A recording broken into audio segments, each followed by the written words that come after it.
Hi, I just wanted to do a quick video response to your comments about Anita Sarkeesian and the Tropes v. Women videos, criticisms you made. I would just say, first of all, that if there is one message that Sarkeesian tried to convey and successfully conveyed in these videos, and that was that there are these certain things in video games that she sees repeatedly which bother her as a feminist and that she views as sexist, that would be enough. That's all that she would need to accomplish with this video series. She has pointed out that it is not her agenda, nor does she believe that video games act as a force in society to make people sexist. She has said this repeatedly, and so that is a straw man interpretation of what she's trying to do. What she's trying to do, and I've seen this through the videos that I've watched so far, and I expect to see this continue on as a theme, is that she's talking about how women and female characters in video games are not treated equally with male characters in video games in three specific areas. The first one is prominence, the second one is variety, and the third one is agency. And by prominence, what I'm talking about is female player characters specifically. What you, as the video game player, what kind of character do you get to play? How often is it a female? How often is the female playable character presented alongside the male character or instead of them? And how often are they presented as an equally valid choice when you can play either one? So that's one. And then variety. That's what the tropes thing is getting at. She's saying that there's a limited number of roles that women keep appearing to fill in video games again and again, and that it diminishes them. And agency, that they aren't given the female characters the same degree of choices as male characters do, as you would see in the real world. And let me see if I remember this complaint exactly that you referred to at the beginning of the video. I believe the person said that she's talking specifically about video games. Why isn't she talking about the broader culture, other kinds of media? Well, first of all, she is. That in pretty much every video I think I've seen so far, she starts by presenting the trope and depicting it in movies, or talking about where it exists in folklore, where it came from originally before video games even came along. She's aware of this and she tells you about it. Yeah, she doesn't feature other kinds of media as much because she's talking about video games. Video games are one branch of media, along with the other forms of storytelling that we have in our modern society. Movies, TV shows, advertisements, and other commercials, YouTube videos, basically anything that involves modern people telling stories to each other. She's saying that in the format of storytelling that is video games, she sees these elements of sexism in terms of how women are presented. And I believe the person complained that that's because video games are just a reflection of culture. And first of all, that's false, and second of all, that's not terribly complimentary to video game producers and developers. It acts as if they are somehow kind of mindless reflectors of the society and the trends that they see around them, which is not true at all. They have the ability and exercise the ability to consciously tell stories, to consciously decide their settings and their characters and the plot and what kind of lesson, if any, or message that comes out of it. That's all within their control. And second of all, it's false because if they were just mindlessly reflecting culture, you would see women a lot more prominently. Because in real society, in real life, women do things.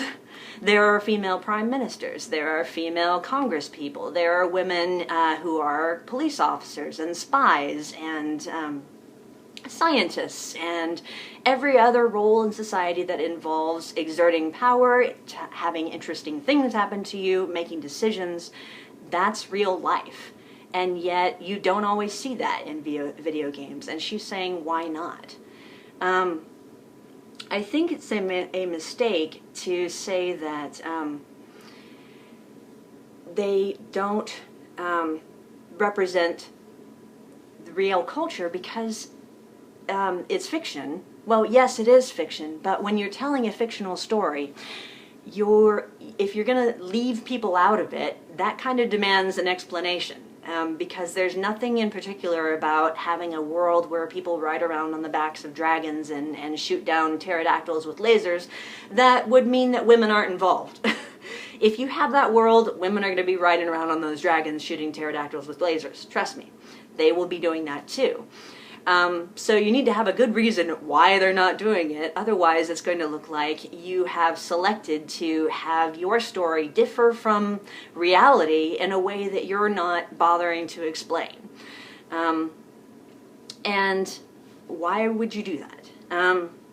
What she's trying to do is get at video game developers and gamers themselves, and she's chosen the ideal format for doing that.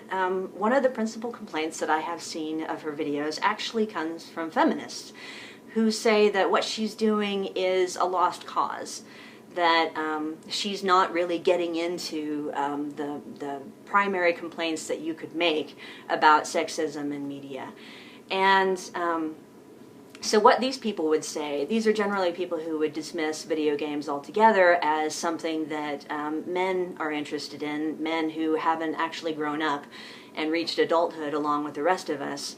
And so they would just say that what she should be doing instead is doing an academic analysis and publishing it in the feminist journal of postmodern, colonial, anti-patriarchy literature.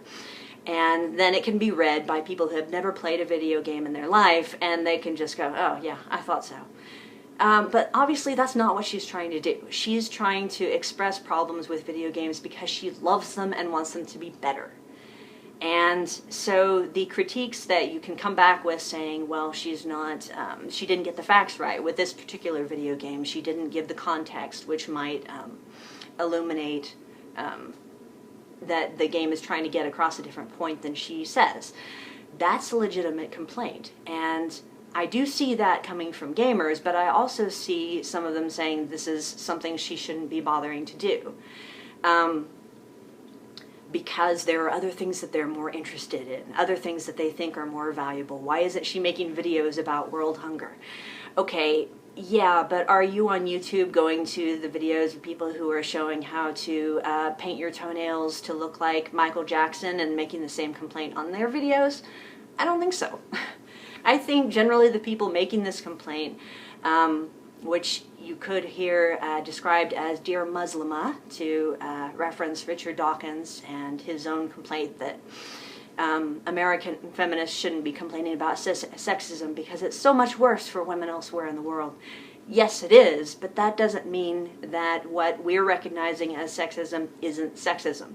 And it doesn't mean that we don't give a shit about what women elsewhere in the world are experiencing, because we have minds that are capable of caring about more than one thing at once.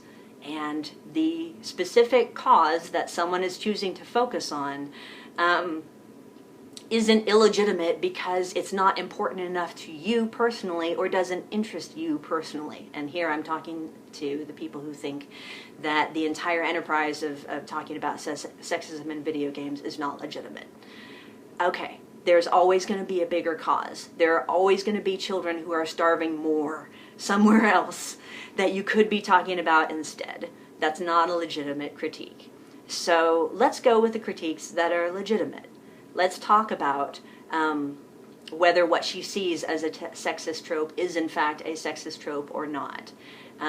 Let's not say that what she's doing isn't worthwhile at all, or that feminism isn't a thing that video games or video game developers should care about, because we care about it, video game players, and that's what she's saying, that's what she's pointing to. Saying, if nothing else, remember that we like to see ourselves represented in video games, just like guys do. We want to see women that are like us, and not just as background scenery or as sex objects. And I think she's doing a really good job of doing that. In fact, my only critique, I guess, not my only critique, my main critique would be that she's not quite dumbing it down enough. Because when you throw out a term like gender binary, you lose a lot of people. Not because it's an illegitimate concept, but because they just aren't familiar enough with the topic and how it works.